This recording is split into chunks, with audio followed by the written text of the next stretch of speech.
નમસ્કાર મિત્રો સ્વાગત છે તમારું અમારી યુટ્યુબ ચેનલમાં। આપની સાથે હું છું પિનલગીરી ગોસ્વામી। આજના વેધર એનાલિસિસમાં વાત થશે આજે તારીખ 29 નવેમ્બરથી લઈને 5 ડિસેમ્બર સુધી ગુજરાતમાં કેવું રહેશે હવામાન। શું આવનારા દિવસોમાં ગુજરાતમાં વરસાદની શક્યતા રહેલી છે? વાવાઝોડું જે બંગાળની ખાડીનું સક્રિય થયું છે તેની અસર કેટલા દિવસ સુધી જોવા મળી શકે છે? બીજી તરફ વેસ્ટર્ન ડિસ્ટર્બન્સની શક્યતા કેટલી છે જેથી ગુજરાતમાં એક શીત લહેરનો માહોલ સર્જાશે? તમામ પ્રકારની માહિતી એક વિડીયોમાં આપી દઈશું। મિત્રો અત્યારે જ્યારે આજે 29 નવેમ્બર થઈ ગઈ છે ત્યારે બંગાળની ખાડીમાં ઉદ્ભવેલું વાવાઝોડું અત્યારે સક્રિય જોવા મળ્યું છે, પરંતુ જે પવનની ગતિ હતી તેમાં નોંધપાત્ર થોડો ઘણો ઘટાડો થયો છે। અત્યારે 65 કિલોમીટર પ્રતિ કલાકની ઝડપે પવન આપણને જોવા મળી રહ્યો છે। મહત્વનું છે કે શ્રીલંકા અને ભારતના દક્ષિણ ભારતના તટીય વિસ્તારોમાં આ વાવાઝોડાએ ભારે નુકસાની પહોંચાડી છે। શ્રીલંકામાં તો અંદાજિત 45 લોકોના મૃત્યુ પણ થઈ જવા પામ્યા છે। એટલે મિત્રો વાવાઝોડાની જે વ્યાપક અસર છે એ શ્રીલંકા ઉપર વધારે જોવા મળી છે। ઉપરાંત દક્ષિણ ભારતના તટીય વિસ્તારમાં પણ તેની અસર વ્યાપક જોવા મળી છે। આ વાવાઝોડાની અસર હજુ પણ 4 દિવસ આપણને જોવા મળશે। તેના લીધે થઈને બંગાળની ખાડીના ભેજવાળા પવનોથી લઈને અરબી સમુદ્રના ભેજવાળા પવનો છે ગુજરાત સુધી મળી રહ્યા છે। સાથે સાથે લો ક્લાઉડ ફોર્મેશન પણ ગુજરાતના કોઈ વિસ્તારમાં બની ગયું છે, જેના કારણે ગત 2 દિવસમાં ઉત્તર ગુજરાત સહિત ગુજરાતના કોઈ વિસ્તારમાં છાંટાછૂટી અથવા તો નાનકડા વરસાદી ઝાપટા પણ જોવા મળ્યા હતા। અનેક વિસ્તારમાં આંશિક વાદળોનો રાઉન્ડ જોવા મળ્યો હતો, જાણે કે અત્યારે જ માવઠું થઈ જાય તેવી પરિસ્થિતિનું નિર્માણ થયું છે। એટલે કે મિત્રો અત્યારે જ્યારે વાવાઝોડું સક્રિય થયું છે તેની અસર છે ગુજરાત સુધી પણ જોવા મળી છે। હવે આજે તારીખ 29 નવેમ્બર છે ત્યારે વાવાઝોડાની પરિસ્થિતિનો તમને તાક આપી દીધો। ત્યારબાદ તારીખ 30 નવેમ્બરની વાત કરીએ તો 30 નવેમ્બરે આ જે વાવાઝોડું છે ઘણું બધું નબળું પડી જશે, જેમાં 50%થી ઓછી તેની જે ડેન્સિટી છે ઘટી જવાની છે। એટલે વાવાઝોડામાં જે પવનની ગતિ કહી શકાય કે 29 નવેમ્બરના રોજ 65 કિલોમીટર જોવા મળતી હોય તો તેની જગ્યાએ હવે આપણને સીધી 30 કિલોમીટર પ્રતિ કલાકની ઝડપે જોવા મળી જશે। એટલે વાવાઝોડું 50થી લઈને 60% નબળું પડી જશે, પરંતુ તેની અસરના ભાગરૂપે થઈને હજુ પણ દક્ષિણ ભારતના અનેક જિલ્લામાં વરસાદની શક્યતા દેખાઈ રહી છે। મહત્વનું છે કે તેની અસર છે ગુજરાત સુધી જોવા મળી રહી છે, જેના વાદળછાયું વાતાવરણ અને વરસાદના રૂપમાં વરસાદી માહોલ જામ્યો છે। અત્યારે વરસાદ પડતા ખેડૂતોને વ્યાપક નુકસાન પણ થઈ રહ્યું છે। બીજી તરફ મિત્રો તારીખ 1 ડિસેમ્બરની વાત કરીએ તો 1 ડિસેમ્બરે પણ તમે જોઈ શકો છો તે પ્રમાણે દક્ષિણ ભારતના અનેક જિલ્લામાં વરસાદ રહેશે। ઉત્તર ભારતના ઉત્તરી પટ્ટામાં WD પણ સક્રિય થાય, એટલે એક તરફ ઠંડીનો માહોલ તો બીજી તરફ વરસાદી માહોલ પણ જોવા મળી રહ્યો છે। અત્યારે ગુજરાતમાં ઠંડીના પ્રમાણની પણ વાત કરી દઈએ તો 19 ડિગ્રીથી લઈને 22 ડિગ્રીની આસપાસ ઠંડીનું પ્રમાણ જોવા મળી રહ્યું છે, પરંતુ બપોર દરમિયાન જે ગરમીનું પ્રમાણ છે, બફારાનો અહેસાસ છે તે થઈ રહ્યો છે, કારણ કે એક વાદળછાયું વાતાવરણ જોવા મળી રહ્યું છે અને તેના લીધે થઈને એક ઠંડીનું જે વાતાવરણ છે એ મિસબેલેન્સ પણ થઈ રહ્યું છે। એટલે કે દિવસ દરમિયાન જે મહત્તમ તાપમાન છે 22થી લઈને 28 ડિગ્રીની આસપાસ પહોંચી જતું હોય છે, પરંતુ મોડી રાત્રે અને વહેલી સવારે પાછો આપણને ઠંડકનો અહેસાસ પણ થતો હોય છે। બીજી તરફ મિત્રો અનેક વિસ્તારમાં ઝાકળ વર્ષા અને ધુમ્મસનો માહોલ પણ હવે સર્જાશે। એટલે કે મિત્રો હવે ધીમે ધીમે આ જે વાવાઝોડું હટવા મળશે ત્યારે જે ઠંડીનો માહોલ છે આપણને જોવા મળનારો છે।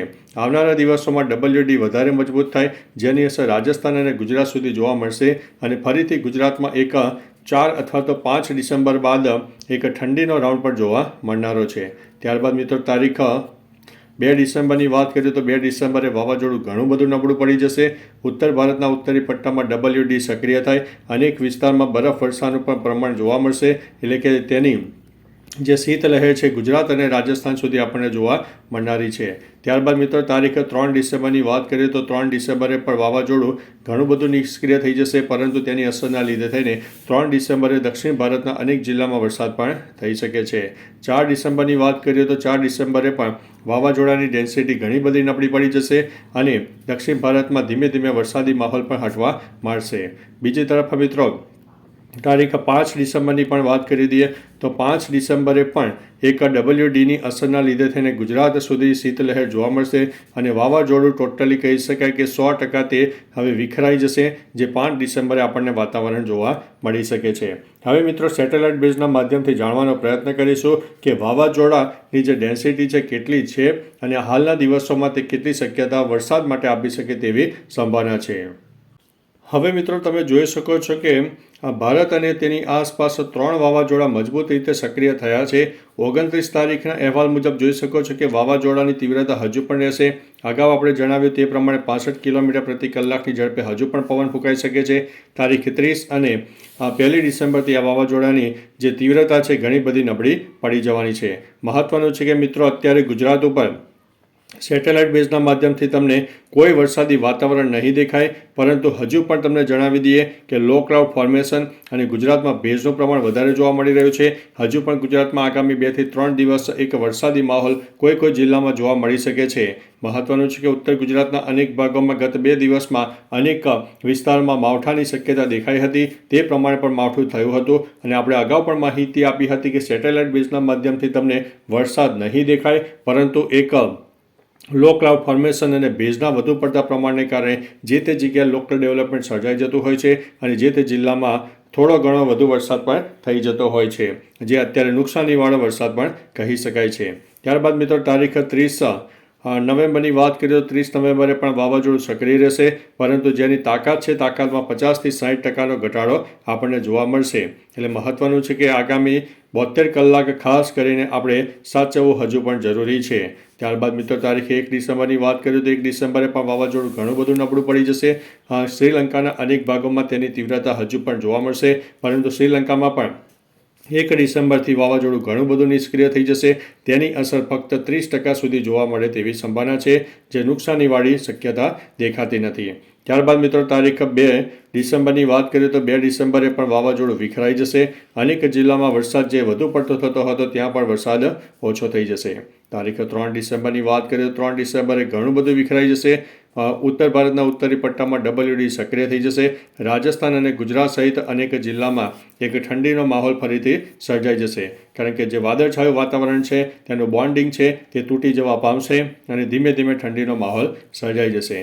તારીખ 4 ડિસેમ્બરની વાત કરીએ તો 4 ડિસેમ્બરે સંપૂર્ણપણે એટલે કે 100% જે વાવાઝોડું છે વિખરાઈ જશે અને જે નુકસાનીવાળો વરસાદ આપતું હતું, ભારે અને તોફાની પવન જોવા મળતો હતો, તે પણ હવે ધીમે ધીમે નબળો થઈ જશે. તારીખ 5 ડિસેમ્બરની વાત કરીએ તો 5 ડિસેમ્બરની તારીખે પણ વાવાઝોડું ઘણું બધું નબળું પડી જશે, પરંતુ દક્ષિણ ભારતના અનેક તટીય વિસ્તારમાં સામાન્ય વરસાદી માહોલ આપણને જોવા મળશે. બાકી મિત્રો તમારા વિસ્તારમાં ઠંડીનું પ્રમાણ કેવું છે? ઝાકળ વર્ષા હોય, ધુમ્મસ હોય અથવા તો માવઠું થયું હોય તો તમામ પ્રકારની માહિતી નીચે કમેન્ટમાં આપજો, જેથી અન્ય મિત્રો પણ જાણી શકે. તો ચાલો મિત્રો ફરીથી હવામાનની લેટેસ્ટ માહિતી લઈને મળતા રહીશું. ત્યાં સુધી અમને રજા આપશો. નમસ્તે.